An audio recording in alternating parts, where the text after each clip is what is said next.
Good morning guys. Kumusta? This is Lakwatsirong Bisaya once again.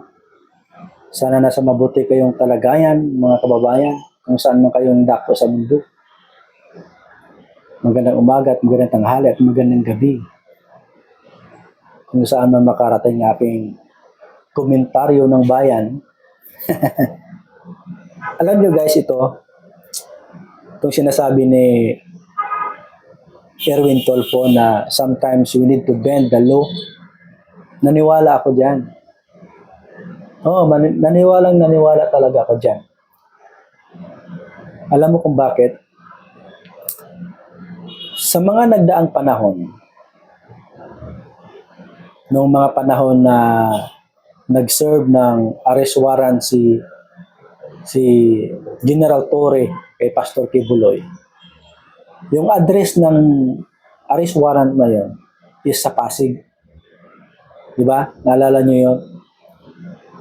Hindi nakapangalan kay Pastor Kibuloy. Then, nilusob nila ang QGC. Nag-conduct sila ng search warrant. Nag-conduct sila ng search na walang warrant. Diba? Inalughog nila yung entire QGC na wala namang search warrant. Nag-serve ng warrant of arrest na hindi naman kay Pastor Kibuloy at naka-address sa Pasig. Nagpapatunay yun na binibend nila yung batas. Kaya totoo yung sinasabi ni Erwin Tulfo. Diba? Then yung pag-kidnap nila kay Pangulong Duterte, pag-abduct nila na walang warrant of arrest galing sa ICC, nagpapatunay din yun dyan sa sinasabi niya. Di ba? Kaya, naniniwala ako dyan na pagka boses ni Bongbong Marcos ang nagsalita, walang batas-batas yan. Lahat yan masusunod. Totoo yan. At sinang-ayunan yan ni Boying Rimulya. Secretary Remulla. Di ba? Topic tayo. Dito na naman tayo sa usapang kickback. Nakatatanggap umano ng 25% pakinggan na natin. kickback si Panoorin House Speaker natin. Ferdinand Martin Romualdez habang 5% naman ang ibinibigay para sa mambabatas na nabigyan ng proyekto sa distrito.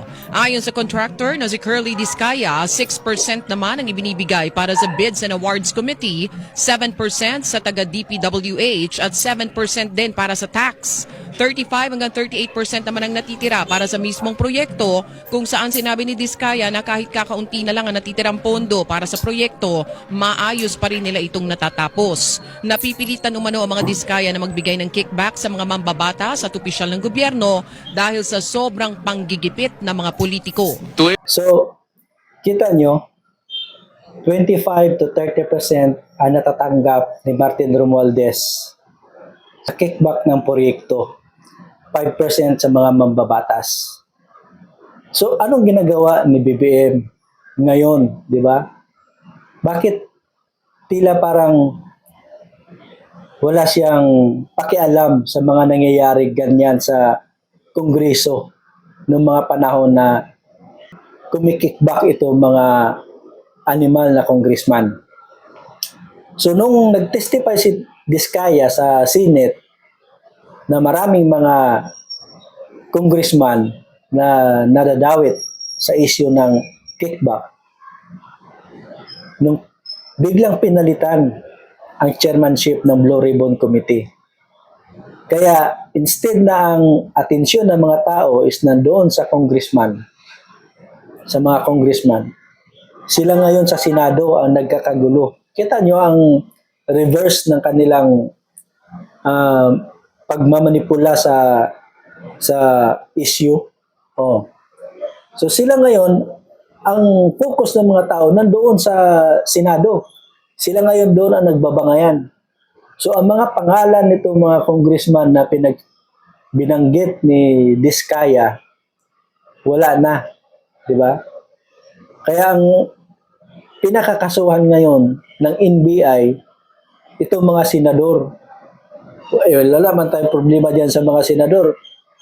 Kung meron talaga silang participation diyan, di mananagot din sila sa batas, di ba? Pero hindi pwedeng madaliin. Kailangan idaan sa due process. Kaya nga may due process eh. Hindi yun pwede yung style ni Erwin Tulfo na madaliin, di ba?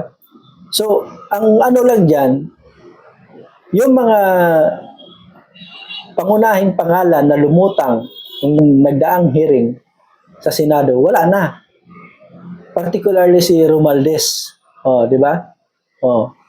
At hindi naman talaga gagalaw yan, Saldico, without the approval of Romualdez, di ba? At hindi yan gagalaw si Romualdez without the approval of BBM. So na kay BBM talaga lahat ng ano diyan, lahat ng punteriya diyan. Pero since na binaliktad na nga nila yung table at ang usapan ngayon is nandoon na sa mga senador. So nalilihis na. Wala na yung pangalan ni Romualdez at ni BBM. So ang mangyari niyan, nag-ingay si BBM at pinapalabas ngayon ng mga loyalista na si BBM ang nagiging susi kung bakit na-open itong issue na ito at later on magiging bayani pa itong magnanakaw na ito na mambubudol na itong Pangulo na ito. Magiging bayani pa yan. Tingnan nyo. Itong mga dilawan, itong mga liberal party na ito, napaka-hipokrito nito. Sa time ni Pinoy, ang mga mambabatas, 10% ang kickback ng mga mambabatas. Sa time ni Duterte, 12%. Sa time ni BBM, triple, 25 to 30%. Tapos ngayon, ang panawagan ng mga dilaw, mga liberal, mga pink, Duterte ang panagutin. Napaka-hipokrito, di ba?